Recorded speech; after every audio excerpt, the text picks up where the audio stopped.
కాకినాడ జిల్లా తునిలో రోడ్డు ప్రమాదం చోటు చేసుకుంది. తునిలోని బాబా రామ్దేవ్ ఆలయ సమీపంలోని జాతీయ రహదారిపై ఆగి ఉన్న లోడు లారీని ప్రైవేట్ బస్సు ఢీకొట్టింది.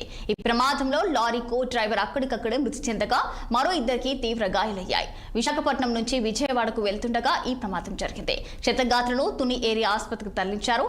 అలాగే రమేష్ మృతదేహాన్ని ఏరియా ఆసుపత్రి మార్చురికి పంపించారు.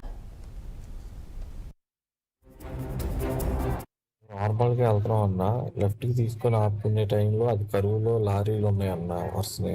దానివల్ల బండి స్లోలో ఉన్నా కూడా వెళ్ళి తిరిగి అవి రాడ్స్ ఉండటం వల్ల తలిగి అది వల్ల మా పక్కన ఉన్న కో డ్రైవర్ కూడా చనిపోయాడు. మీరు డ్రైవరా? నేను డ్రైవర్. నేను డ్రైవింగ్ చేస్తున్నాను.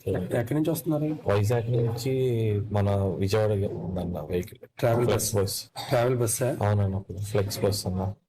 ప్యాసింజర్స్ అందరికి అంత డ్యామేజ్ ఏం అవ్వలేదు. ఒక ఇద్దరికి మాత్రం లైట్ గా చిన్న చిన్న ఫ్రాక్చర్ అయింది. Driver side రైలయ్యా?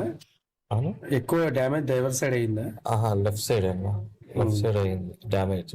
ఎందుకంటే రాడ్స్ అన్ని అట్లా ఉండటం వల్ల ఇది లారీ స్పాట్ లో చనిపోయారా డ్రైవర్? డ్రైవర్ గారు స్పాట్ లోనే చనిపోయారు. కరెక్ట్ గా మీరు ఎన్ని గంటలు బయలుదేరారు వైజాగ్? 8:30 అన్న. 8:30 ఇక్కడ ఇక్కడికి వచ్చేసరికి 1:15 అలా అవుతుంది. అంత లేట్ అయింది? మధ్యలో ఆగారా అన్న? అంత లేట్ అయింది?